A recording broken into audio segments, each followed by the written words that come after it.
Welcome to Basta Stories, where real-life horror and true ghost stories come to life, from haunted forests to chilling encounters with the darkest parts of human nature. Each episode dives into the terrifying and unexplained. These aren't just stories, they're warnings. So turn off the lights, put on your headphones, and ask yourself, are you really alone?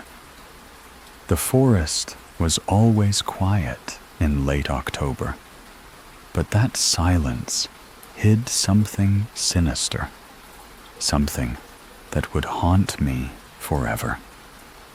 I was 28, a forest ranger in Blackwood National Forest, a sprawling wilderness of pine and cedar in northern Maine. The job was my life, patrolling trails, checking campsites, keeping hikers safe. The air carried the sharp bite of autumn, and the endless trees stretched like silent sentinels under a gray sky. My partner Tom was the heart of those days. At 32, he was lean, quick-witted, with a laugh that could cut through the forest stillness. We'd worked side by side for 3 years, covering a 50-mile sector of Blackwood. He could spot a deer track in the mud faster than anyone, and his stories, by the campfire, made even the coldest nights feel warm. But in one night, that warmth vanished, swallowed by the forest's shadows. We'd share coffee at dawn, map out our routes, and trade jokes about city folks getting lost. Blackwood felt like home until it didn't. The day Tom disappeared, October 22nd, started like any other. The forest was quieter than usual, the tourist season long gone. Tom headed out to check a remote trail in Deer Hollow, a jagged stretch of ravines and tangled underbrush where even seasoned hikers avoided. He was supposed to radio in by 4 p.m. to confirm his return to the ranger station. I waited, watching the clock tick past 4:30, then 5. The silence on the radio felt wrong, like the forest was holding its breath. I tried his walkie-talkie, but only static answered a harsh, grating buzz that made my skin prickle. I called our supervisor, Ellen, who told me to stay calm. Maybe his radio battery died, or he'd slipped on a rock. But Tom wasn't careless. By 7 p.m., with dusk swallowing the forest, Ellen called for a search. Me, Ellen, Mike, and Sarah grabbed flashlights, maps, and first aid kits, heading into Deer Hollow.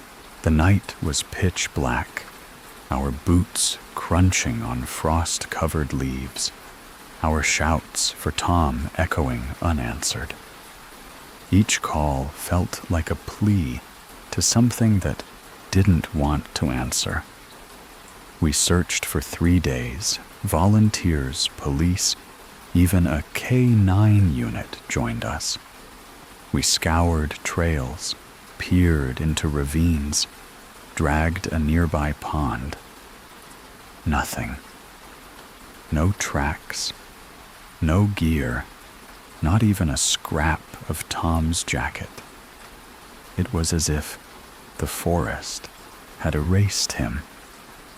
2 weeks later, November 7th, the forest's grip tightened. I was alone in the ranger station, a cramped cabin with a flickering wood stove and maps strewn across a desk. It was 1:00 a.m., the kind of hour where the world feels too still. Then the walkie-talkie crackled, and my heart stopped. Static hissed sharp and jagged like a storm clawing at the air. Then Tom's voice broke through, faint but unmistakable, drenched in panic. "Help me! It's after me, dear Hollow. Hurry!" His words dissolved into static, each syllable trembling with terror. I gripped the radio, shouting his name, but the line went dead. My hands shook as I called Ellen, who hesitated but rallied Mike Sarah and 2 deputies. By 2:00 a.m., we were back in Deer Hollow. Flashlights slicing through a fog so thick it clung to my skin. The forest felt alive, watching, waiting. Every twig snapping underfoot sent my pulse racing. A mile in, near a rocky outcrop, my beam caught something glinting in the dirt. Tom's walkie-talkie, its casing shattered, antenna twisted like a broken bone. It wasn't an accident. Something had done this. We searched until dawn, calling his name, but the forest gave us nothing. No footprints, no blood, just that broken radio lying like a warning. The days that followed were heavy, each patrol a reminder of Tom's absence. The official report called him missing, presumed lost, but I knew better. Tom could navigate Blackwood blindfolded. Bears didn't take him. No fall could erase him so completely. Something else was in Deer Hollow. Something that didn't want him found. I kept working, but the forest had changed. Every shadow felt like a threat. Every gust of wind carried a whisper I couldn't quite hear. I'd stand on trails, staring into the trees, expecting to see Tom's familiar grin, but only darkness stared back. A year later, I left the ranger service for a desk job in town, trading the forest's vastness for the safety of walls. But the dreams don't stop. At night, I hear the radio's static, Tom's voice pleading the crunch of boots in Deer Hollow. I see that broken walkie-talkie, its pieces scattered like a puzzle I'll never solve. Blackwood took Tom, and it left me with a fear I can't shake. A fear that whatever was chasing him is still out there, waiting. The street lamp outside flickered, casting jagged shadows across the living room, like claws scratching at the walls. I was 17, sprawled on the couch, the glow of the TV painting my face blue as I laughed at cartoon reruns with my little brother Josh. The house smelled of warm pizza, fresh from the oven, its cheese bubbling under the kitchen light. Our home sat on the edge of the city, an outer suburb where houses stood too far apart to feel neighborly, where street lights barely pushed back the dark. Mom and Dad were out at a dinner party, their laughter probably spilling over wine glasses downtown. They'd left us alone before. It was routine. Josh, 9 years old, curled up beside me, his small hands clutching a soda can, eyes wide at the screen.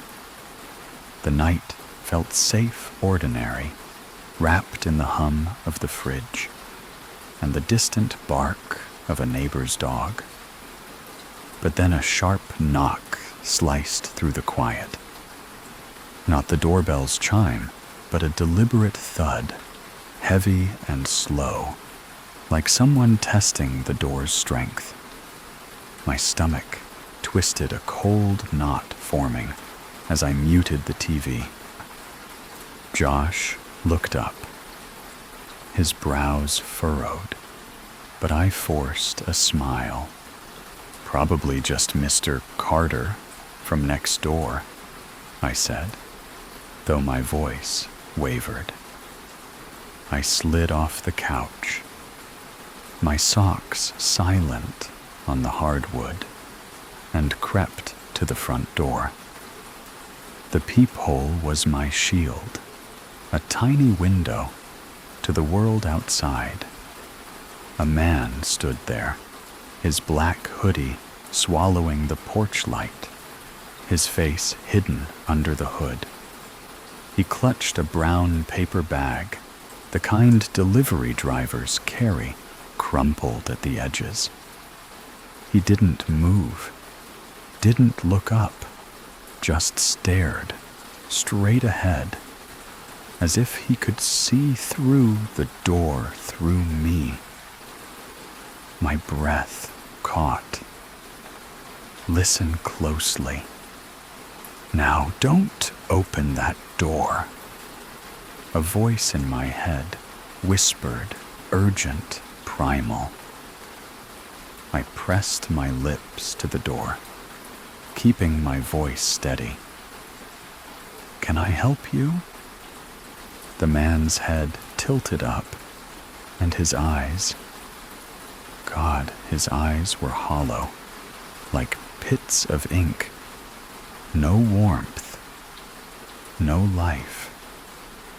Food delivery, he said, his voice flat, mechanical. My heart thudded. We didn't order anything. I shot back, gripping the doorframe. It's already paid? He replied, the words crawling through the wood, slow and deliberate. I shook my head, though he couldn't see. Wrong house? We didn't order anything. He stood there, motionless, for what felt like an eternity, then turned and walked down the steps, his boots crunching on the gravel. No car, no headlights, just the darkness swallowing him as he disappeared down the street. I locked the door again, double-checking the bolt, my hands trembling. The air felt heavier now, like the house itself was holding its breath. I glanced at Josh, still glued to the TV, oblivious. Hey, buddy, let's head upstairs, I said, forcing calm into my voice. He whined, but followed, dragging his feet. I didn't tell him about the man, didn't want his wide eyes to mirror my fear. As we climbed the stairs, I kept glancing back, half expecting to see that hooded figure pressed against the window, his dead eyes locked on mine. The upstairs hallway was dim, the single bulb casting long shadows that stretched like fingers across the walls. I tucked Josh into my room, his headphones on his face, lit by the laptop's glow, as he watched some YouTube video. "Stay here." "Okay," I said, ruffling his hair. He nodded, barely listening. I closed the door softly, my heart still racing from the man on the porch. "Something's wrong," my mind whispered a warning I couldn't shake. I checked every window, pulling curtains tight, sealing us in. The house felt too big, too exposed, its walls no longer a fortress, but a cage. 10 minutes later, another knock, slower, softer, like a heartbeat pulsing through the wood. My body froze, every muscle tensing. This time, it came from the side door near the kitchen. I crept downstairs, my bare feet cold against the floor, the darkness pressing against me like a living thing. Through the glass panel beside the door, I saw her, a woman, maybe 30, blonde hair in a messy bun, her jacket damp from the night air. She looked exhausted, her breath uneven, like she'd been running. She said, her voice muffled through the glass, a weak smile flickering. "Sorry to bother you. My car broke down the road. My phone's dead. Can I use yours to call my husband?" Her words sounded rehearsed, too polished, like lines from a script. "Don't trust her." That same inner voice hissed. I stepped closer, keeping the door locked, my eyes scanning her face. She looked harmless, even desperate, her hands twisting nervously. But then her eyes darted left, quick and sharp, like she was signaling something. My pulse spiked. I moved to the front window, pulling the curtain just enough to peek outside. There at the edge of our yard stood the man in the black hoodie, half hidden behind the oak tree, his body still as death. He wasn't looking at the woman. His gaze was fixed on the house, on the window where I stood, as if he could see my shadow through the fabric. My breath hitched, my hands trembling as I backed away. "Run, hide, protect Josh." My mind screamed the words, looping, pulling me into a trance of fear. I didn't answer. The woman didn't open the door. Her smile faltered, and she knocked again, softer, almost pleading. I ignored her, my focus on that man outside, his presence, a weight crushing the air from my lungs. I grabbed my phone, my fingers fumbling as I retreated upstairs, the woman's voice fading behind me. "Please, I just need to make a call," she said, but it sounded hollow, like a lure cast into the dark. I sprinted to my room, my heart pounding so loud it drowned out the world. Josh was still on the bed, headphones on, oblivious to the nightmare unfolding. "Get in the closet, now," I whispered, my voice sharp, cutting through his confusion. He blinked, startled, but obeyed, scooting into the closet with his laptop. I shut the door, my hands shaking, and ran to the bathroom, locking myself in. The tiles were cold under my feet, the mirror reflecting my pale, wide-eyed face.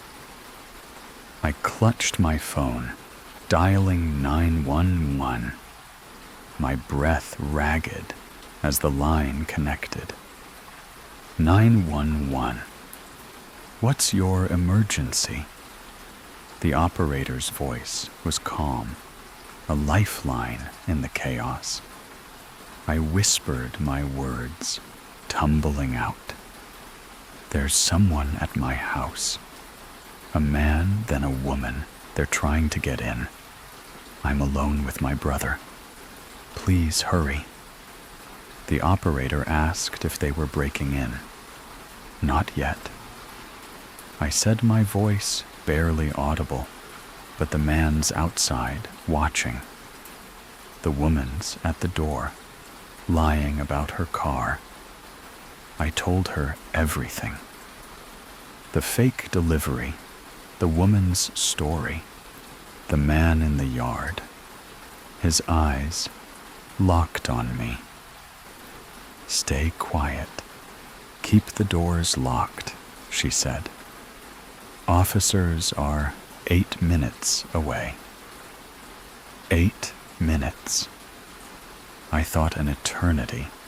When your prey, I pressed my ear to the bathroom door, listening for any sound, a creak, a step, anything. The house was silent. Too silent, the kind of quiet that hides a predator. My mind raced, picturing that man circling the house, his hands testing the windows. The woman's soft knocks, a distraction. You're safe. Just wait, I told myself, anchoring to the operator's voice. But the fear was a living thing, clawing at my chest. I saw Josh's face in my mind, his small frame huddled in the closet, and the thought of him in danger made my stomach lurch. The seconds dragged, each one heavy, suffocating. Then blue and red lights flashed through the bathroom window, cutting the darkness like a blade. Sirens wailed faint at first, then louder, closer. I dared to peek through the blinds, seeing flashlights sweeping the yard, officers shouting commands. My heart lifted, but the fear didn't fade. I stayed locked in the bathroom phone, pressed to my ear, until the operator said, "They're at your door. It's safe to open now." I opened the front door, my legs weak, the cold night air rushing in. 2 officers stood there, their faces stern under the porch light. "You okay?" One asked, his flashlight scanning the living room. I nodded, though my hands still shook. I called Josh out of the closet, his eyes wide with questions I didn't want to answer. The officers searched the yard, their boots crunching on the gravel, their radios crackling with static. The woman was gone. The man in the hoodie was gone. The yard was empty, but the air felt tainted, like their presence lingered in the shadows. The officer explained, his voice low, "You're not the only ones." Another house 6 blocks away had the same thing 20 minutes before you. Fake delivery. A woman asking to use the phone. They opened the door. My stomach dropped. "What happened?" I asked, dreading the answer. "Nobody got hurt," he said, "but the man rushed in when they unlocked the door. The woman held it open. The couple fought back, called for help, but the suspects fled. They're hunting." I realized testing houses, looking for someone alone. Someone like me. The police found footprints in the dirt near the oak tree, deep and fresh proof the man had been there watching. They took my statement, their pens scratching, as I recounted every detail: the dead eyes, the paper bag, the woman's darting glance. My parents came home an hour later, their faces pale as I told them everything. Mom hugged me, her arms tight, while Dad checked every lock, his jaw clenched. The officers stayed until dawn, their patrol car a sentinel outside. They never caught them. The police said it was likely a team working the suburbs, using sob stories to lower defenses. What if I'd opened the door? The thought haunted me, a loop playing in my mind. What if Josh had answered thinking it was Mom? I saw the man's eyes in my dreams, those hollow pits staring through me. The house didn't feel safe anymore. Every shadow was a threat, every noise a warning. I checked the locks obsessively, my fingers tracing over the bolts anchoring to their cold metal. Josh didn't understand, but he stopped complaining about going to bed early. We were survivors, but the fear stayed a guest we never invited. In the summer of 2018, we were two burned-out college kids, drowning in assignments and part-time jobs, when Jake found a dirt-cheap cabin on Lake Wister, Oklahoma. It felt like salvation. A last-minute Airbnb deal, $200 split, for a week of fishing and freedom. We didn't care that the listing was bare bones, just a tiny cabin with a dock and a fire pit. We packed our bags, threw them into Jake's rattling Honda Civic, and hit the road, chasing a week of nothing but sun and quiet. The drive was a blur of bad pop music and laughter, our voices loud against the hum of tires on asphalt. Lake Wister was alive when we arrived, buzzing with families' jet skis slicing the water, and laughter echoing from pontoon boats. Our cabin, though, sat apart, tucked down a gravel road lined with towering pines. It was small, barely 500 square feet, its weathered wood siding peeling like old skin. The porch sagged under our steps, creaking as we hauled our bags inside.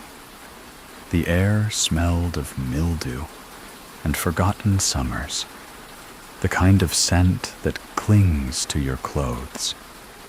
A faded couch, a tiny kitchenette, 2 twin beds in a cramped bedroom, and a sliding glass door opening to a deck overlooking the lake.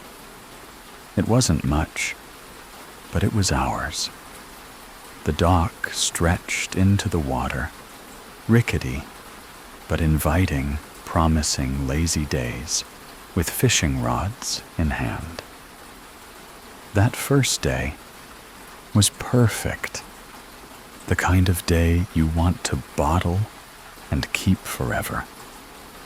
We unpacked, tossed our lines into the lake, and grinned as Jake reeled in a small bass. We grilled it that night, the fish sizzling alongside cheap hot dogs, the smoky scent mixing with the tang of lake water. Sitting on the deck, Coronas in hand, we watched the sunset bleed orange across the water, the world feeling simple and good. Kids screamed from distant cabins, boats hummed, and music drifted on the breeze. For once, life felt like it was supposed to free. But freedom doesn't last when the night comes. We crashed early, exhausted from the drive and the sun. The bedroom was stifling, so we left the sliding glass door, cracked the screen, locked tight. I fell asleep to the hum of crickets and the soft splash of fish breaking the lake's surface. Then, sometime after midnight, a low rumble tore me from sleep. It wasn't loud, but it was wrong. A boat engine idling too close to our dock. My eyes snapped open, heart thudding, as I lay still, trying to place the sound. Lake Wister was busy by day, but at this hour, silence should have owned the night. I glanced at Jake, his snores steady in the dark. The room was black, except for a faint glow seeping through the screen door like moonlight catching water. I slipped out of bed, my bare feet cold against the rough wood floor, and crept to the glass door. The rumble grew clearer, a low growl vibrating through the air. Peering through the screen, I strained to see the dock. The lake was a void, the moon swallowed by clouds, but I could just make out the dock's outline. Then it hit me, a sharp white beam slicing across the water. It moved slowly, deliberate, like someone scanning the shore with a flashlight. It lingered on our dock, pinning it in a cold glare before flicking off. My breath caught chest tightening. Who was out there, and why were they watching us? I told myself it was just a late-night fisherman, maybe checking their boat. But the stillness felt heavy, like the air itself was holding its breath. I stood frozen, waiting for the engine to fade. After what felt like forever, it did the sound drifting into the distance until the night swallowed it whole. I checked the screen door, still locked, and crawled back to bed, uneasy, but too tired to dwell. Some part of me already knew it wasn't nothing. Morning came sunlight, spilling through the windows, the lake alive again, with boats and laughter. I told Jake about the engine and the light over coffee, the chipped mug warm in my hands. He shrugged his voice, casual. Probably some drunk guy messing around on the water. Lakes get weird at night. His words made sense. but they didn't settle the knot in my stomach. We decided to check the dock, the morning air thick with the scent of pine and damp earth. The boards groaned under our weight as we walked to the end. Everything looked normal. No marks, no signs of tampering. But as we turned back, Jake froze, his voice low and sharp. "What the hell is that?" He pointed to the soft dirt just off the deck. There, leading from the water's edge to the back door, were footprints. Big size, 11 or 12, caked with wet mud, glistening in the sun. They stopped right at the door, like whoever left them had stood there, staring inside. My blood ran cold. I followed the trail with my eyes, each print a violation, proof someone had been here while we slept. We checked the sliding door and screen, both locked, no signs of forced entry. But then I noticed something else. The spare key left under a flower pot for emergencies was gone. I lifted the pot, expecting the glint of silver. Nothing. Just dirt. Jake's face paled. "Maybe it fell," he said, but his voice was thin, unconvincing. We scoured the deck, the grass, even under the furniture. No key. Someone had taken it, and they'd been close enough to touch our door. We tried to shake it off, spending the day fishing and swimming, but the lake's sparkle felt tainted.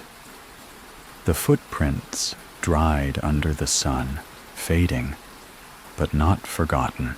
Our cabin, once a refuge, now felt exposed, the trees around it hiding more than they revealed. That night, we were on edge. We checked every lock twice. Front door, back door, screen windows. Jake suggested leaving the porch light on, and I nodded. The bulbs glow, a feeble shield against the dark. We stayed up late, playing cards, pretending everything was fine. But around 11 p.m., the rumble came again. Louder, closer, vibrating through the cabin's thin walls. Jake heard it too, his eyes meeting mine as we froze. The sound stopped, abrupt, leaving a silence that pressed against my ears. I grabbed my phone, its flashlight weak, as I aimed it through the screen. The dock was empty. No light, no movement. But the air felt alive watching us. We waited, hearts pounding. But nothing came. No footsteps. No flashlight. Eventually, we went to bed, but sleep was a stranger. Every sound, the wind, the lake, felt like a warning. The next morning, no new footprints, no signs of disturbance, but the missing key gnawed at us. Jake was paranoid, whispering about someone watching, waiting for us to leave. I didn't want to admit it, but the thought was in my head too. We called Mike, the Airbnb host, who sounded annoyed. "Probably kids," he said. People get drunk, wander onto docks. I'll bring a new key tomorrow. His words were logical, but they didn't explain the footprints or the key. That day, we stayed close to the cabin, eyes on the water. Every passing boat made my pulse spike. The trees around us felt like walls blocking the road, hiding us from the world. No security cameras, no neighbors close enough to hear us scream. That night, we decided to fight back. We turned off all lights, sitting in darkness, to watch without being seen. Jake found a baseball bat in the closet, its weight solid in my hands. We sat on the couch, facing the glass door, the lake a black mirror beyond. Hours dragged the silence, broken only by distant frogs. Then, at 1 a.m., the engine roared again, loud, close, shaking the air. I gripped the bat, sweat slick on my palms. Jake pointed his voice a hiss. There. A faint glow flickered on the water. Not a flashlight, but a phone screen, bobbing, like someone sat in a boat staring at us. It vanished, and the engine revved, fading into the night. But we weren't done. We'd tied fishing line across the deck steps, low and invisible in the dark. If anyone came, they'd trip, and we'd hear it. We moved the couch to block the door, a last defense. Around 2 a.m., the engine returned, closer than ever. My heart hammered as I peered out the moon, casting a pale glow.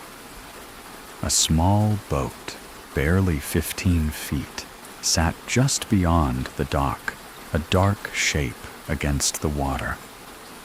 Then, a soft splash, like someone stepping into the lake. My breath stopped. Jake grabbed my arm, his eyes wide. We waited for the fishing line to snap for footsteps on the dock. Nothing. The boat's engine growled again, gliding away into the dark. We stayed up until dawn, but no one came. The silence was worse than any sound. Morning came, and we packed.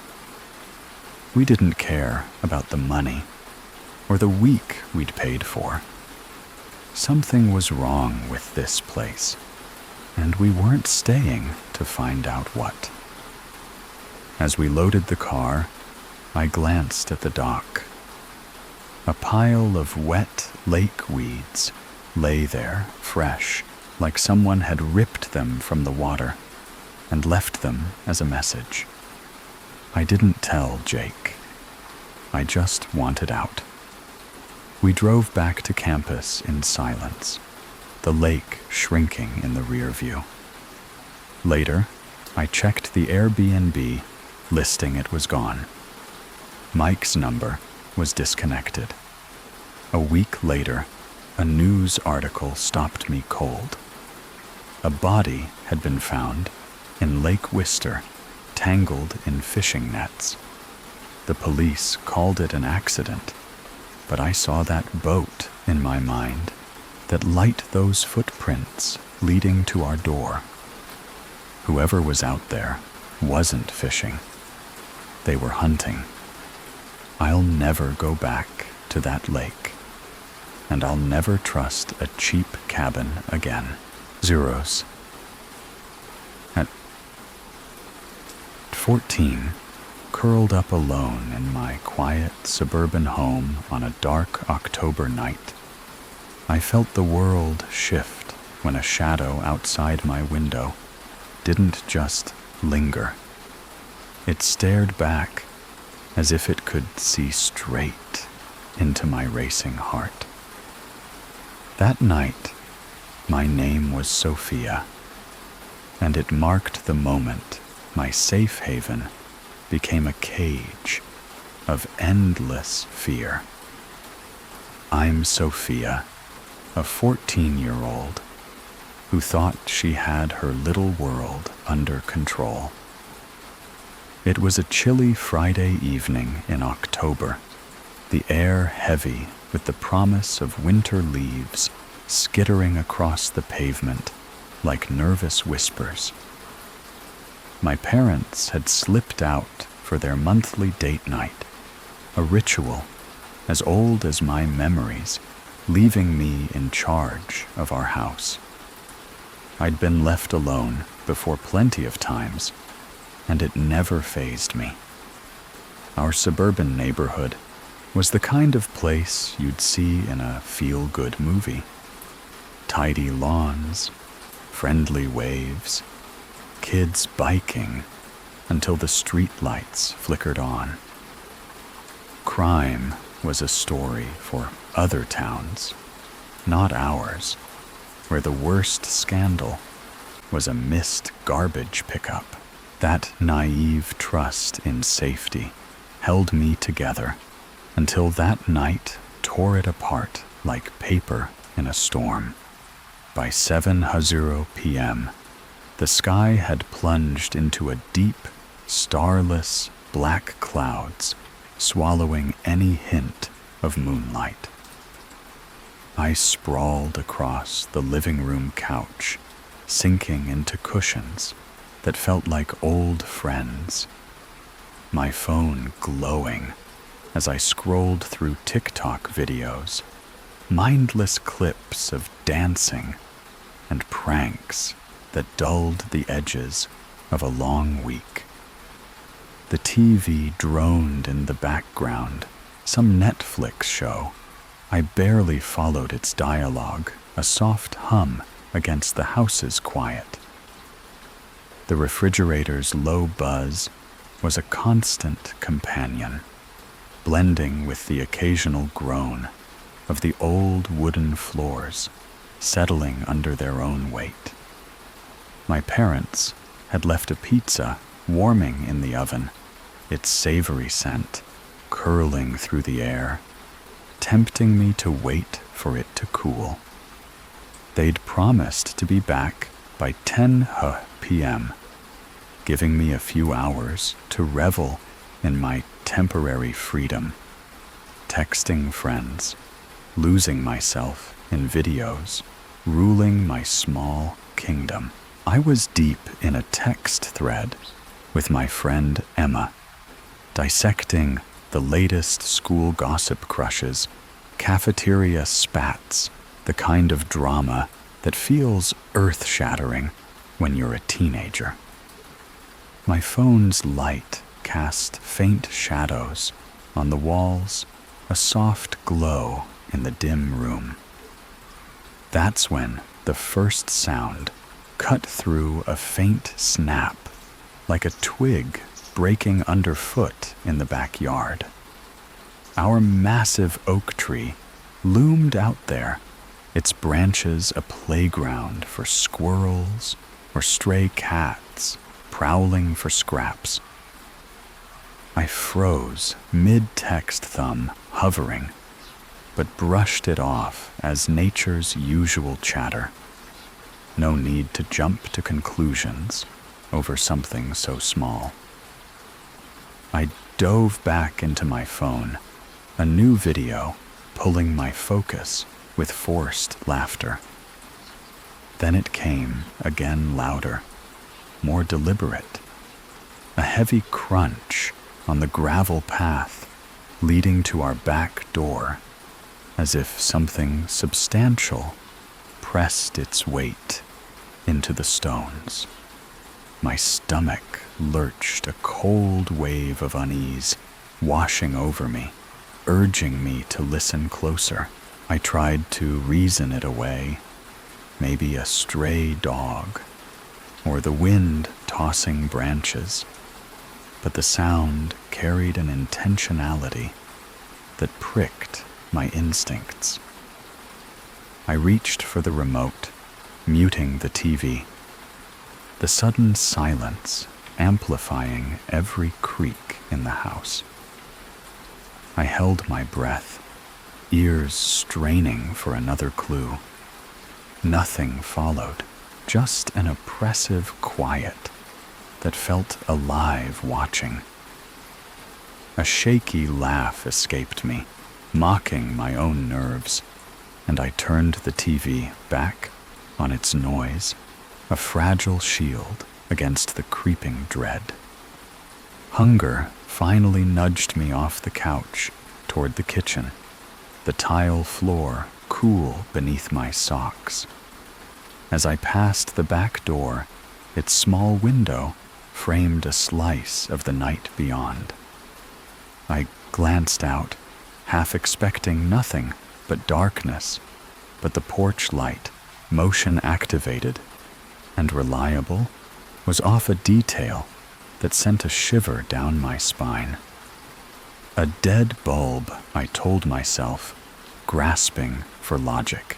But then, at the edge of the yard, where the neighbor's faint light barely reached, I saw it. A shadow, unmistakably human, tall and lanky, standing rigid like a figure carved from the night itself. My heart slammed against my ribs, a frantic beat that drowned out reason, as if my body sensed the threat before my mind could process it. I stood paralyzed, plate forgotten, staring at the unmoving shape. Was it a trick of the light? A bush swaying in the wind? I willed it to shift, to prove itself harmless, but it held its ground, a silent menace in my familiar backyard. I snatched the pizza and hurried back to the living room, twisting the kitchen door's lock with a trembling hand. The click, a small anchor in the storm of my fear. Sinking onto the couch, I pulled my knees to my chest, clutching my phone like a lifeline. The TikTok videos failed to distract. That shadow loomed in my thoughts, an unshakable presence. My eyes darted to the windows, picturing a face pressed against the glass, watching me. The open curtains felt like an invitation to the darkness outside, thick and suffocating, as if it could seep through the walls. I sprang up, moving room to room, yanking every curtain shut with force, sealing out the night. The front door's lock got a thorough check, my fingers fumbling on the bolt, ensuring it held firm. By 8:00 p.m., my nerves were raw. Every sound, the furnace's low rumble, the wind teasing the shutters, igniting a jolt of panic. I texted my mom, begging for their return time, but her phone stayed silent, lost in her evening's joy. I switched the TV to a comedy show, desperate for its forced cheer to anchor me, but I kept pausing, its ears tuned to the silence beyond. That's when the knock came, 3 soft, deliberate taps from the back door, each one a needle in my spine. My body froze, a primal chill locking my joints as the sound echoed with a purpose that screamed danger. I gripped my phone, waiting, hoping it was a fluke. Could it be a neighbor needing help? But who knocks so softly, so late, bypassing the doorbell? I crept to the kitchen, lights off, to hide my silhouette, and peered through a sliver in the door's curtain. The darkness outside was absolute, revealing nothing. Relief flickered, then shattered, as 3 more knocks rang out this time from the front door, impossibly fast, as if the intruder had circled the house in seconds. My pulse roared in my ears, a deafening drumbeat, as I slid across the hardwood to the living room socks slipping in my haste. I grabbed the house phone, dialing 911 with shaking fingers, hesitating on the call button, dreading the embarrassment of a false alarm. Edging to the front window, I parted the curtain's edge, heart in my throat. There he was on the porch, a tall figure in a dark hoodie and jeans, face hidden in shadow, staring at the door with unnerving focus. He raised a hand, delivering a harder knock that vibrated through the wood. I ducked low hands, trembling, the world shrinking to that moment of raw terror. I pressed call, whispering to the operator that someone was here. I was alone. Please hurry. She urged me to lock myself in a room and wait. Grabbing a kitchen knife, its cold steel a shaky comfort, I ran to my parents' bedroom, locking the door and jamming a chair under the handle. I slipped into the closet, huddling in the dark, knife and phone clutched tight, fighting back tears as fear consumed me. The nightmare escalated. The back door handle rattled, tested by unseen hands, followed by a violent thud like a boot slamming against wood. I whispered desperate pleas to the operator, my voice breaking, begging for speed as terror tightened its grip. She said police were 5 minutes out, but those minutes stretched into an endless void. The rattling stopped, replaced by deliberate footsteps crunching outside, circling the house like a predator on the hunt. Through the bedroom window's thin curtain, his shadow passed, slow, elongated, searching. My senses drowned in overload, the musty scent of old clothes, my heart's frantic thud, the phone's dim glow on my tear-streaked face. Nested fears, spiraled stories of break-ins, abductions, worse, each embedding, deeper dread, looping in my mind like a trance. Sirens finally pierced the night, their wail a lifeline. The footsteps halted, and red and blue lights flashed through the cracks, painting the room in chaotic pulses. I emerged trembling as police voices barked outside their flashlights, sweeping the yard. They found footprints in the dirt by the back door, large, fresh, undeniable proof of my nightmare. But the man had melted into the night, evading capture. The officers stayed until my parents returned their faces, pale with horror, wrapping me in desperate hugs. That moment of reunion was a fleeting salve against the wound left behind.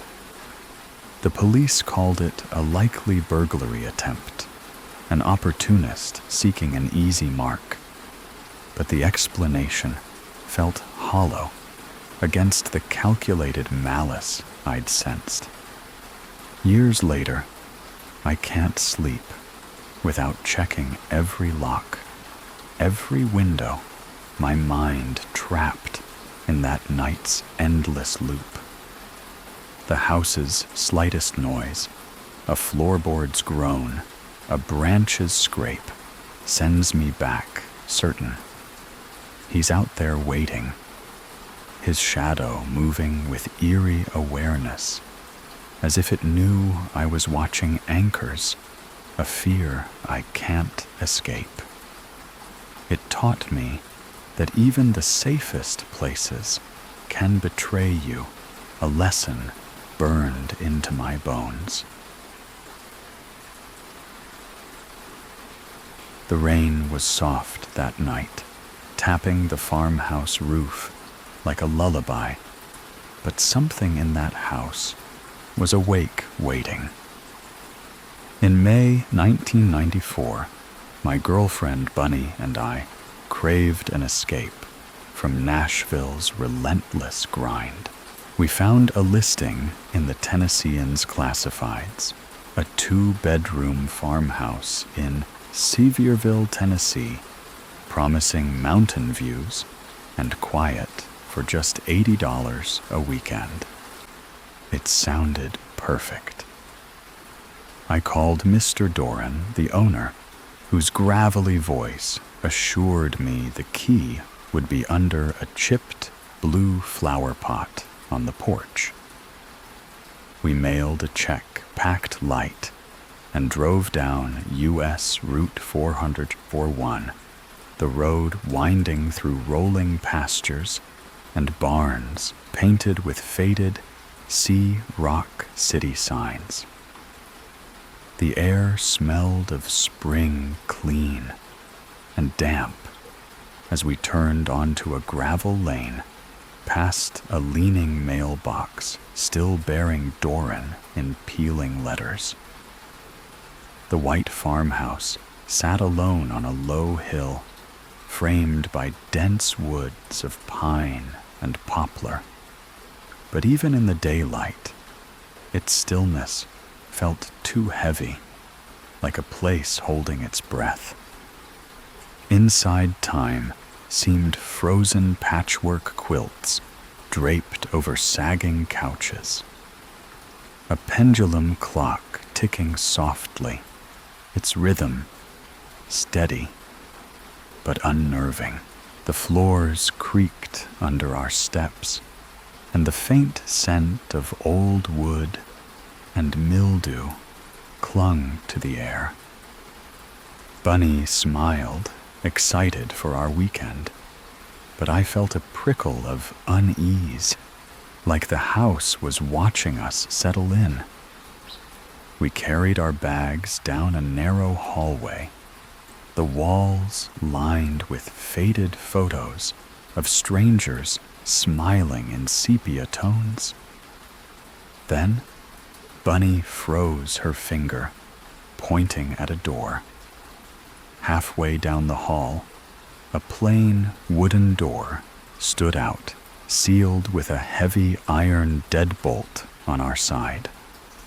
Deep gouges scarred the frame, as if someone or something had clawed at it repeatedly. The other doors had cheap brass knobs, loose and worn, but this one felt deliberate, like it was meant to keep something in.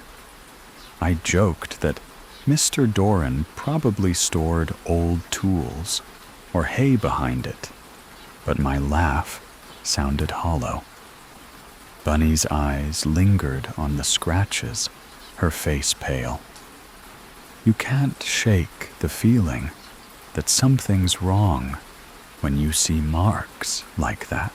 We pushed it aside, made sandwiches, and tuned a crackling radio to a country station, its twang filling the quiet. Outside, rain began to fall, a gentle patter on the tin roof. We planned a hike in the Smokies for the next day, talking about trails and the jar of sourwood honey we'd buy. By 10 p.m., the sky was black, the rain steady, and we crawled under a quilt in the front bedroom. The clock's ticking lulled us, but the image of that locked door lingered in my mind, its deadbolt gleaming like a warning. Then, just after midnight, a thud shook the house. It wasn't loud, but it was close, coming from the hallway. A slow scraping sound followed like a heavy trunk being dragged across wood. My heart jumped. Bunny stirred, whispering she'd heard it too. We lay still, ears straining, but only the rain answered. Something was moving in that house, and it wasn't us. Morning light softened the fear. We brewed weak coffee, ate toast, and laughed off the night's unease, blaming the storm and old timbers. The hike in the Smokies was perfect. Kids' voices echoed along the Laurel Falls Trail, and the river's rush washed away our tension. We spent the afternoon in Pigeon Forge, buying that jar of honey and dreaming of a simpler life. But as we drove back up the gravel lane, the farmhouse's silhouette felt different, its windows like eyes in the fading light. The warmth of the day vanished when we stepped inside. That night, the rain returned harder, hammering the roof like 1,000 tiny fists. We watched a rented VHS, the grainy screen flickering, but the locked door kept pulling my gaze. Around 11 p.m., I turned off the lamp. 5 heartbeats later, the thud came again, louder, closer. The hallway wall trembled, rattling a framed photo of 2 children on the dresser. Bunny gripped my arm, her nails digging in. The dragging sound followed slow and deliberate, like something heavy being pulled, then dropped. I grabbed a dusty softball bat from the closet, my pulse pounding. We waited the silence thick, but no footsteps came. I crept to the door, flipped on the light, and peered down the hall. The locked door stood unchanged, but fresh scratches, bright and raw, cut into the wood around the deadbolt. Something had been there, trying to get out. On the porch, faint scuff marks marred the paint beneath an upstairs window, marks that hadn't been there yesterday. Bunny's voice shook as she begged to leave, but the storm's roar made driving impossible. We pushed the dresser against our door and stayed awake, the bat in my hands, listening for the next thud. By dawn, exhaustion won, and we dozed fitfully. I tried calling Mr. Doran, but the kitchen phone spat a disconnected tone. The house felt like a trap, now its walls closing in. We packed in a rush, leaving the quilts unfolded, and fled in my Chevy Lumina. In Sevierville, we stopped at a diner, the smell of greasy bacon grounding us. I told the waitress our story, mentioning the Doran name. Her face tightened. She said, "Old man Doran died 2 years ago. His kids long gone to Knoxville, the farmhouse abandoned." The words hit like a punch. Nobody should have been renting that house. We drove to the Sevier County Sheriff's Office, where a deputy took our report, his pen scratching as we described the door, the thuds, the scratches. He promised to check the property.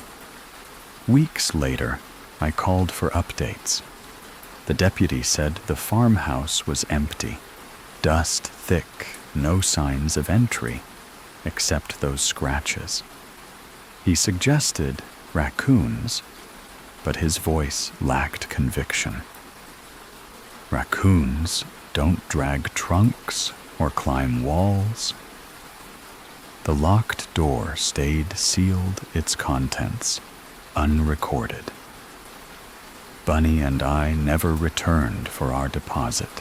Even now, I see that door in my dreams, its deadbolt gleaming, the scratches glowing fresh. Whatever was behind it wanted out, and I'm terrified it might have followed us.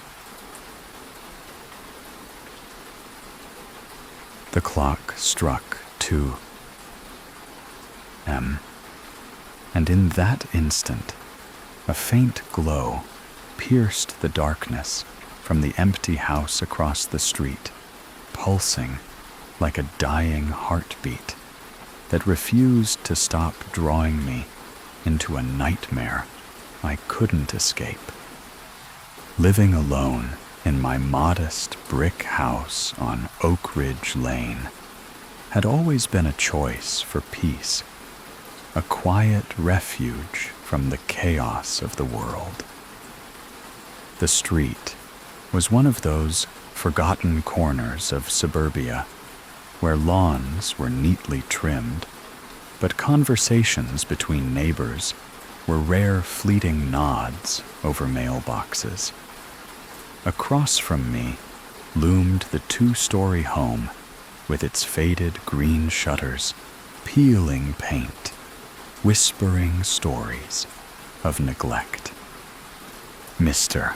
Dalton, the former owner, had packed up and moved overseas for a job 4 months earlier, leaving the place vacant, a hollow shell staring blankly at my own windows.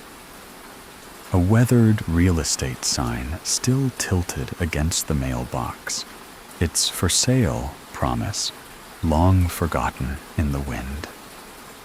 My late-night shifts at the hardware store meant I was often the only soul awake. When the neighborhood slumbered, my eyes attuned to the subtle shifts in the night, the way moonlight danced on dew-kissed grass, or how distant traffic hummed like a lullaby. It was in those solitary hours that I noticed things others missed, small anomalies that prickled the skin. That Tuesday night, as I reclined in my living room chair, thumb scrolling mindlessly through my phone, the first flicker caught my eye. Up there in Mr. Dalton's second-floor window, a weak light bloomed erratic and feeble, like an ancient bulb gasping for life. It blinked once, twice, 3 times, before vanishing leaving only the inky blackness. The clock on my wall confirmed it exactly 2 a.m. At first, I dismissed it with a shrug, my mind rationalizing the impossible. Perhaps a timer on a forgotten lamp set by Mr. Dalton before his departure, stubbornly ticking away in the emptiness. But the next night, as I sat in the same spot, the glow returned, same window, same precise moment, same trembling illumination that teased the edges of my vision. This time, it felt different, less like a mechanical quirk, and more like a signal, a deliberate pulse in the void. Timers I knew from my work with wiring and circuits didn't maintain such eerie consistency after months of disuse. I rose slowly, my feet padding across the cool floor to the front window, where I parted the blinds with trembling fingers. The light held for a few seconds longer, then extinguished, plunging the house back into shadow. No shapes moved behind the glass. No sounds broke the silence. Yet a chill settled in my bones, as if the darkness itself was watching back. By Thursday, the pattern had etched itself into my routine, the flicker appearing thrice more, each time at that witching hour, never exceeding 30 seconds. Curiosity morphed into an unsetting gnaw, a persistent itch under my skin. I found myself staring at the Dalton house during the day, its vacant eyes reflecting my growing unease. The neighborhood carried on oblivious dogs, barking in distant yards, children riding bikes under the sun. But for me, the night had become a vigil, the clock's hands creeping toward 200 a.m. with ominous intent. What started as a minor oddity now felt like an invitation, a subtle pull toward something hidden in the shadows of that abandoned home. I told no one, not yet, but the isolation of my solitary life amplified every doubt, every whisper of fear that this was no mere electrical fault.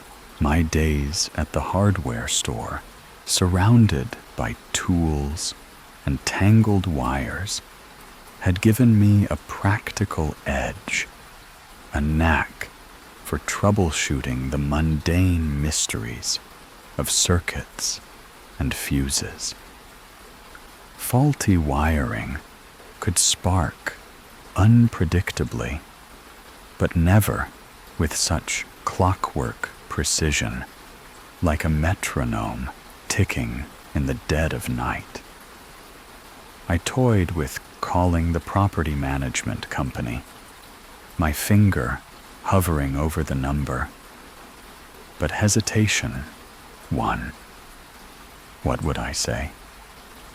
That I, the night owl bachelor, was spooked by a light in an empty house. They'd laugh it off as boredom or imagination run wild. Instead, I resolved to confront it head on. Early Saturday, I brewed a pot of strong coffee at 1:50 a.m., the aroma filling my quiet kitchen as I carried the mug upstairs to my bedroom. The window there offered a direct view unobstructed, and I settled into a chair, the room dimly lit by a single lamp, my heart already quickening in anticipation. Exactly at 2 hours, the light ignited across the street, sputtering with an intensity that mimicked a flame battling the wind. I leaned forward, my breath, shallow eyes locked on the glow. It danced erratically, casting fleeting shadows within the room beyond the glass. Then abruptly, it faded. Silence stretched for 3 agonizing beats of my heart. On the 4th, a tall shadow materialized behind the window, sliding into frame like smoke coalescing into form. It stood motionless, shoulders broad and squared, facing directly toward me. Even across the distance, I felt its gaze like a scorching beam piercing the night, heating my skin despite the chill in the air. My throat tightened, mouth dry as sandpaper. I ducked below the sill, my pulse thundering, questions swirling in a chaotic storm. A squatter hiding in the rafters, vandals playing cruel games, or something worse, something that defied explanation. Crouched there, the floorboards cool against my palms, I grappled with the terror, my mind looping through scenarios that offered no comfort. I fumbled for my phone, dialing my older brother, but the line rang endlessly into the void, his sleep undisturbed. Minutes ticked by, in that hunched position, the darkness pressing close until I mustered the courage to peek again. The window was empty, the shadow gone the house, as still as a tomb. But the memory lingered, that unwavering stare embedding itself deep, a hook in my psyche that pulled me further into the unknown. The night stretched on sleepless as I pondered the entity that had turned its attention to me, bridging the gap between our homes with invisible threads of dread. Dawn's light finally crept in, pale and reassuring, but the rattle in my nerves persisted. I drove to the corner coffee shop, the familiar scent of brewed beans, a temporary anchor. The barista, a local who lived just a block away, poured my usual black with a smile. Casually, I inquired if anyone had rented the Dalton place. Her expression shifted to surprise, her words confirming my suspicions. The house had been pulled from the market 2 months prior due to a severe plumbing leak, pipes bursting in the cold. No tenants, no visitors, just an empty shell awaiting repairs. She mentioned the agent's number taped to the front door for emergencies, a detail that sent a shiver down my spine. I dialed the agent immediately, my voice steady, despite the turmoil inside. He listened patiently to my account of the recurring lights and the shadow promising to dispatch a patrol car. That evening, an officer arrived at my door, his uniform a symbol of authority in the fading light. He'd inspected the house thoroughly. Every door bolted layers of dust undisturbed on the floors. No footprints marring the silence. No evidence of entry. The power remained on. He explained, to keep the furnace humming low against winter's freeze, preventing further damage to the pipes. Likely a loose connection. He concluded his tone, dismissive yet kind. The inspection should have eased my mind, a logical balm to the irrational fear. Yet as he drove away, the silhouette's image clung stubbornly, its unmoving form replaying in my thoughts, refusing to fade. The rational world had offered its verdict, but the night whispered otherwise, deepening the chasm between what I knew and what I felt. Determined to capture proof, I rigged an old smartphone on a tripod by my bedroom window, its lens aimed unerringly at the Dalton house. If the light returned, I'd have undeniable evidence, a digital witness to the anomaly. Sunday night found me at 1:55 a.m., seated beside the setup. Notebook, poised for notes. The street outside. A canvas of stillness. No cars rumbling, no breeze stirring leaves. Only the distant hum of my downstairs refrigerator breaking the quiet. The clock flipped to 2, and instantly the window across glowed the flicker, extending longer, this time nearly a full minute of erratic pulsing that held me transfixed. Through the camera's view, the shadow emerged clearer, its lanky frame tilting its head slightly left, as if appraising me with calculated interest. Then the unexpected. The shape lifted an arm in a deliberate wave, a gesture that jolted me, my chair shifting against the floor. In that precise instant, every light in my house extinguished, plunging me into absolute darkness, the camera screen blanking out. Only the faint street lamp outside offered a sliver of illumination, casting my room in ghostly hues. Hands trembling, I grasped my phone and dialed 911, my voice a whisper of panic. Police arrived swiftly, within 5 minutes, their sweep of my home revealing no intruder, no tampered breaker box. Crossing to the Dalton property, their flashlights wove through the rooms like searching spirits. 20 minutes later, they returned with findings.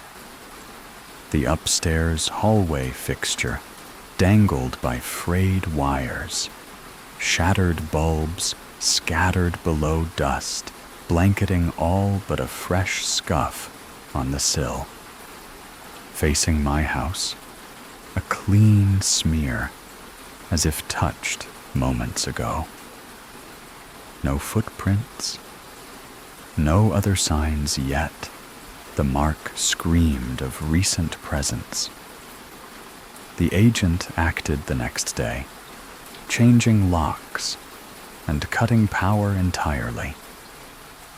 That night, I sought refuge at my brother's across town, where we established a live stream from my spare laptop, aimed at the window, to confirm the end of the phenomena without electricity. At 1:59 a.m., the screen showed pure darkness. We waited in tense silence as 2 o'clock struck, A white flash erupted for a heartbeat, mimicking a camera's burst off glass. No sustained glow, just that singular explosion. In its brief illumination, we glimpsed a face pressed close to the window, eyes aligned with the lens, before blackness reclaimed the screen. My brother closed the laptop abruptly, insisting on driving me to his apartment for the week, his face etched with the same unease that gripped me. 2 days passed before an electrician accompanied by the agent and an officer examined the Dalton house. The main breaker was off wires, inert and cold. The shattered bulb remained untouched. No fresh debris, no footprints since the lock change. When I pressed for an explanation of that final flash, the electrician shook his head gravely. The fixture wasn't connected anymore, its circuits severed, defeated by the inexplicable.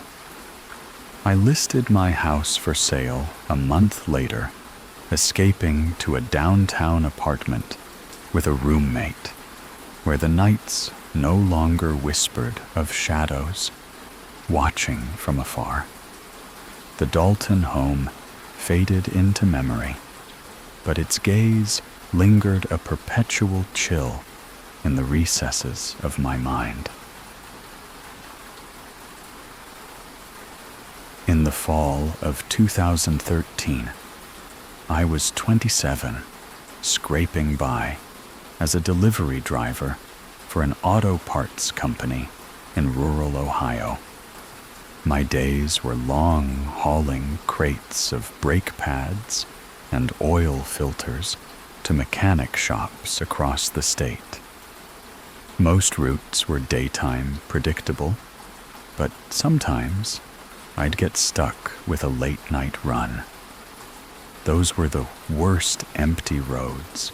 No street lights, just me and the hum of my beat-up Ford Transit van. Route 33 was the kind of road that felt alive at night, like it was waiting for you to make a mistake.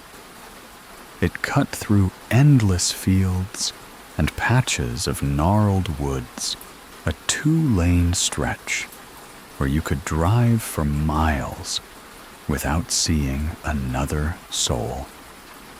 That night, in late October, around 10 p.m., I was on my way back to Columbus after dropping off parts in Logan. The radio was dead. Speakers shot years ago, so it was just the engine's drone and the occasional rustle of leaves skittering across the asphalt.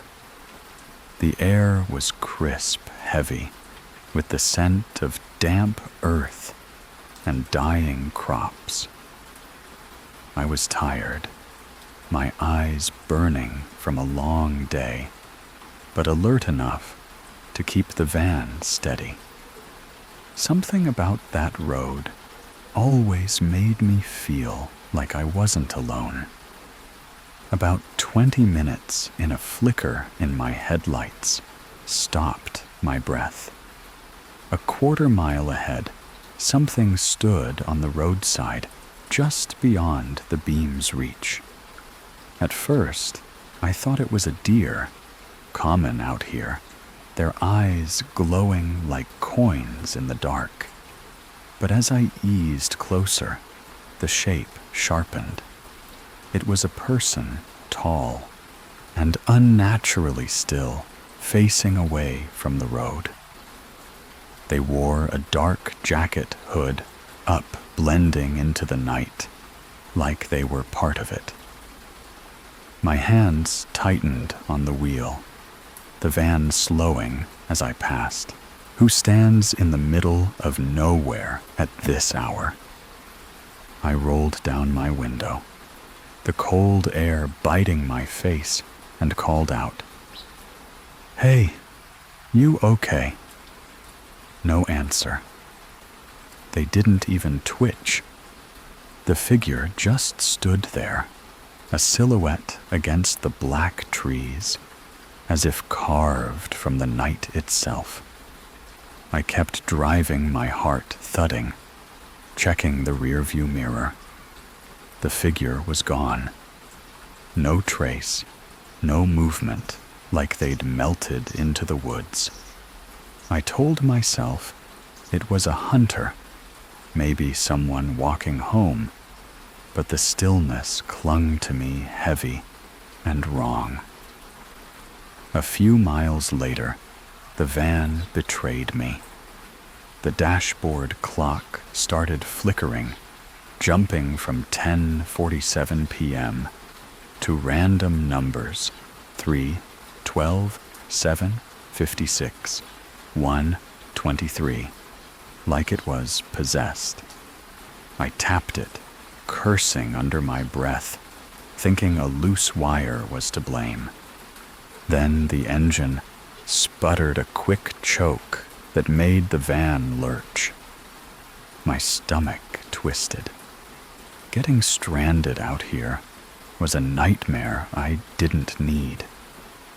I eased off the gas, praying it was a fluke.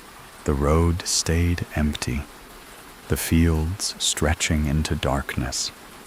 No houses, no lights, just me and the endless black. Then I heard it, a low rhythmic thumping, like knuckles, rapping on the van's rear door. My blood froze. I checked the side mirrors. Nothing but empty road. The thumping stopped, then started again, louder, deliberate, like someone was testing me. I pulled over, my hands shaking, and grabbed the flashlight from the glove box. Its beam was weak, barely cutting through the dark as I stepped out. The air was colder now, sharp, with the smell of wet leaves. I swept the light around the van, sides back, undercarriage. Nothing. No dents, no scratches, no sign of anyone. But I felt eyes on me, heavy, unblinking from somewhere in the trees. I locked the doors and floored it, the van groaning as I pushed it faster than it liked.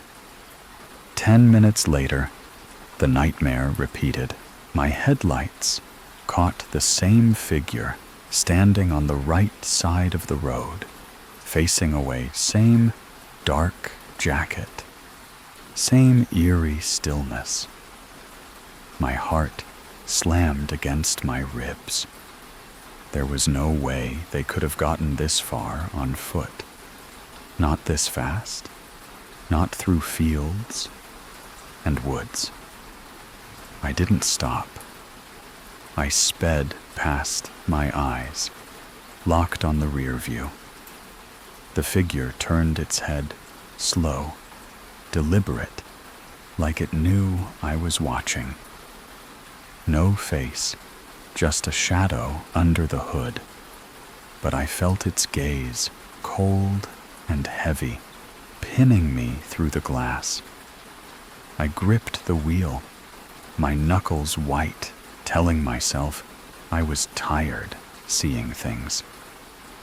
Then the radio screamed to life. Not music, static, loud and jagged, like a storm trapped in the speakers. I hit the power button, but it wouldn't stop.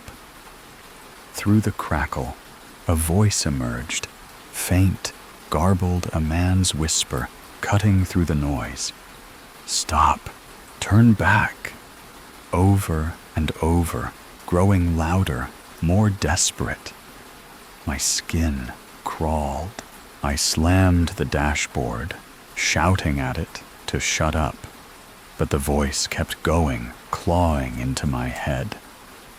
I yanked the radio's power cord from the dash, ripping it free.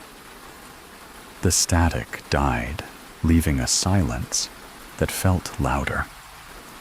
I was shaking my pulse, hammering in my throat. The highway was close now, maybe 10 minutes away, a lifeline back to civilization. But Route 33 wasn't done with me. Under a flickering street light, the figure appeared again, standing dead center in the road. 2 tall arms, limp face, hidden in shadow. I slammed the brakes, the van screeching tires, burning against asphalt. It didn't move, just stood there, a black void against the stuttering light. I honked, shouted my voice, cracking, but it was like yelling at a statue. Then it raised one arm, pointing straight at me, deliberate like it was claiming me. My mind screamed to run. I threw the van into reverse tires, spinning as I backed up, my eyes locked on the figure. When I looked again, it was gone. No trace. No sound. Just the empty road and the flickering light. I didn't stop driving until I hit a 24-hour gas station near the highway. I parked under the brightest floodlight, doors locked, and sat there until dawn, my hands still trembling. That road had marked me, and I could feel it. I called my boss, said I was sick, and took a week off. When I went back, I refused night routes. I never saw the figure again, but every dark road felt like Route 33, like it was waiting for me to slip. I quit a few months later and moved to Dayton, far from that stretch of asphalt. But some nights, when I'm drifting to sleep, I hear that static, that whisper, telling me to turn back. Whatever was on that road wasn't human, and I'm never going back to find out. Waking up in the dead of night to shattered glass and a familiar face twisted in rage, knife flashing toward my skin. That was the moment my innocent summer acquaintance became a monster, leaving scars that time can't erase, and a fear that poisons every new encounter. I'll never forget that harrowing brush with death back in September 2022, when I was just a 15-year-old sophomore navigating the awkward haze of high school in Alaska, Wisconsin. Life felt like a mix of routine and lingering summer vibes, with classes pulling me back into structure while memories of warmer days faded slowly. It all started innocently enough during my summer job at a local ice cream shop, scooping cones under the relentless sun, surrounded by the chatter of customers and the sticky sweetness of melted treats. That's where I first crossed paths with Austin, a 17-year-old guy who'd once attended my high school, but got expelled for plagiarism, a detail that raised a few eyebrows, but didn't seem like a red flag at the time. He had this easygoing demeanor, tall, with messy brown hair, and a smile that seemed genuine, though looking back, there was always something a bit too intense in his gaze. Austin quickly became a fixture in my daily routine. Since I didn't have my driver's license yet, he offered to pick me up every morning and drop me off after shifts, his beat-up sedan rumbling down the quiet streets of our small town. At first, it felt convenient, almost thoughtful, saving me from long walks or begging rides from my parents. We'd chat about school drama, favorite bands, and silly customer stories, the conversations light and unassuming. But subtle signs began to emerge, ones I tried to ignore in that naive way teenagers do when they sense something off but don't want to complicate things. Every day, without fail, he'd pull me into a hug before we parted ways, tight, lingering embraces that went beyond friendly, his arms wrapping around me with a possessiveness that made my skin prickle slightly. It was obvious he had a crush, the way his eyes lit up when I laughed, or how he'd find excuses to extend our drives. I played it cool, pretending I didn't notice, acting oblivious to keep the peace, because I didn't feel the same spark. Deep down, I knew, but admitting it might shatter the fragile balance of our interactions. So I buried it, letting the summer roll on without confrontation. As the weeks blurred into the start of the school year, the second or third week, when I was still shaking off those persistent summer blues, yearning for lazy afternoons, instead of homework, Austin and I kept in loose contact.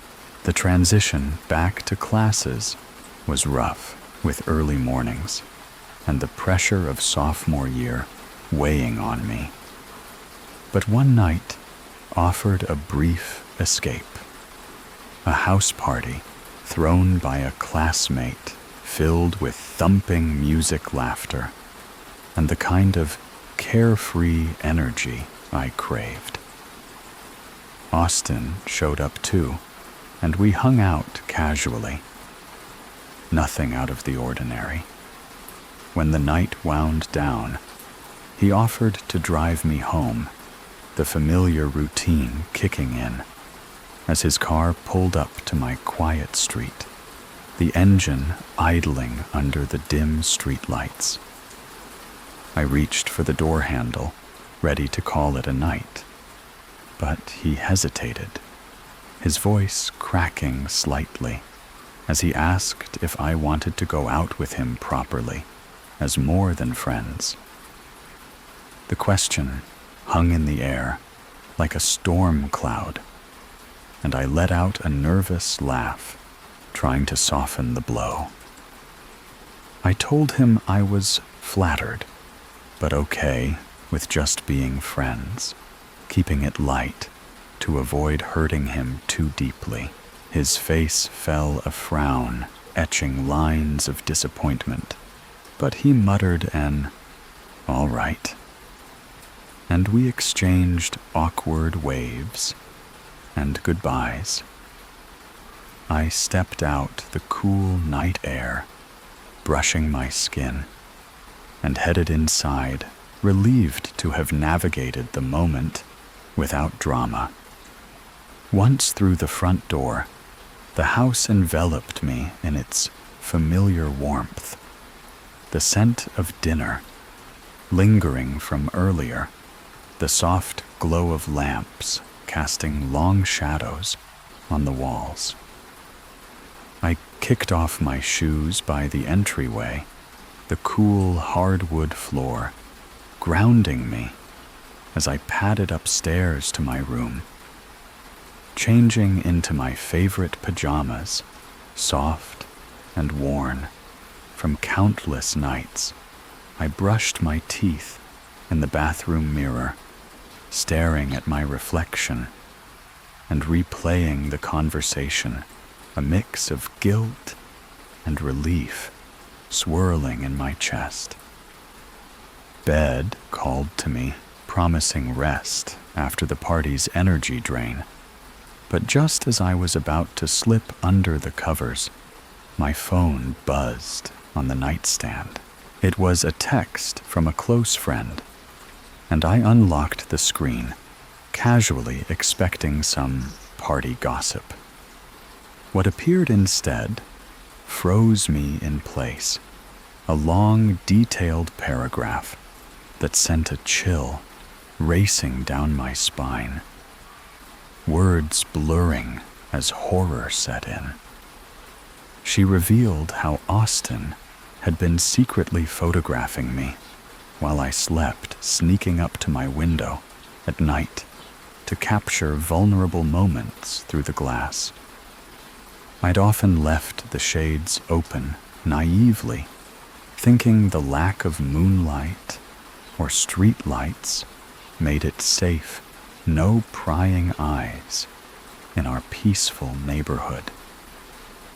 But there they were, attached photos of me, curled in bed, oblivious and exposed, each image a violation that twisted my gut. The revelation hit like a physical blow, my heart pounding as I scrolled through the evidence. My friend explained how Austin had bragged about it in texts to her, boasting of his collection in a photo album labeled "The Love of My Life," words that transformed his crush into something dark and obsessive. Right then, a sharp pain pierced my chest, as if a needle threaded through my heart, the betrayal sinking in deeper with every reread. Realizing the depth of his fixation, the way he'd invaded my privacy, night after night, I fired off a text in all caps. Never contact me again.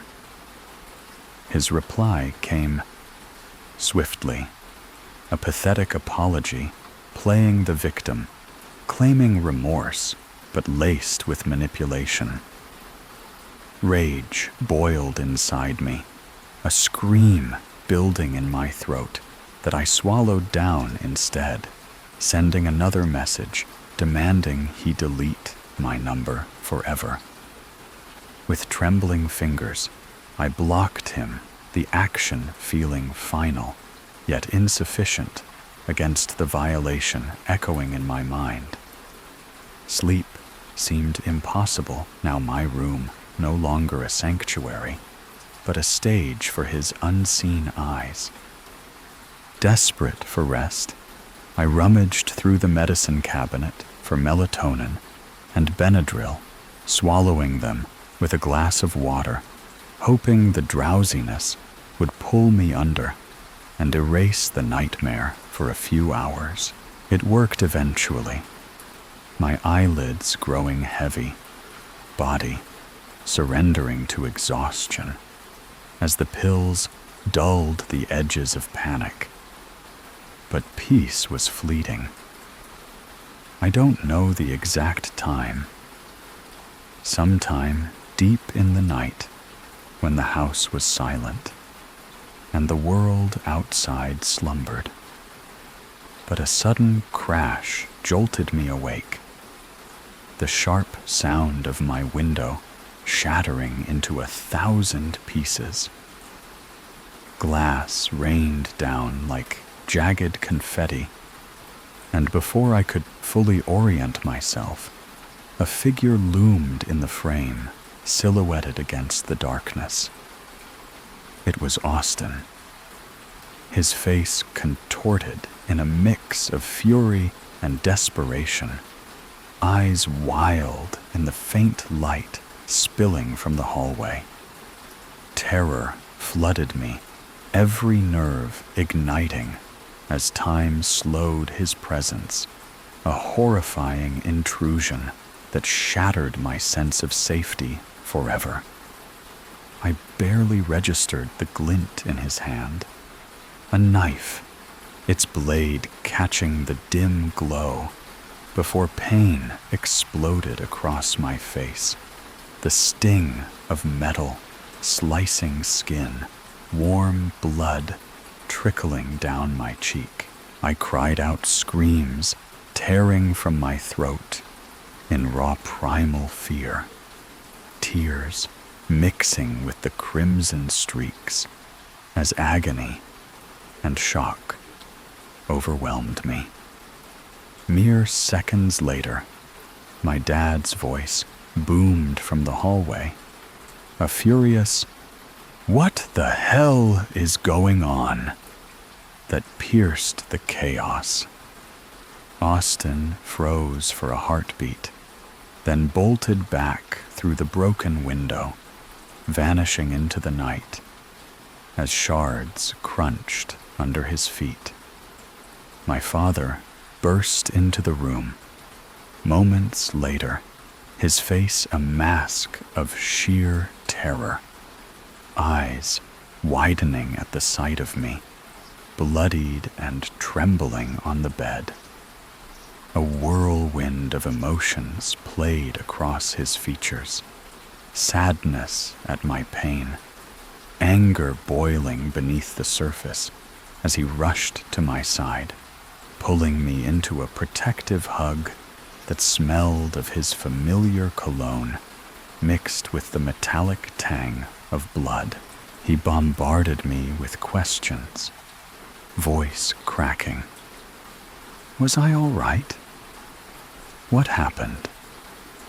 Through sobs and gasps, I spilled the truth that I wasn't fine, wasn't safe, that Austin had smashed through the window and attacked me with a knife, the words tumbling out in a haze of pain. His embrace tightened a shield against the horror, but then his expression hardened into pure rage, jaw clenched, as he bolted from the room, storming out of the house in pursuit. The night air carried his shouts, footsteps pounding the pavement, but Austin had already melted into the shadows, evading capture in the immediate frenzy. Alone again, though the adrenaline kept me alert, despite the dizziness setting in. I grabbed my phone with blood-smeared hands and dialed 911, recounting the ordeal in a voice shaky with trauma. The dispatcher assured me help was en route, their calm tone a lifeline as I waited, pressing a pillow to my face to stem the bleeding.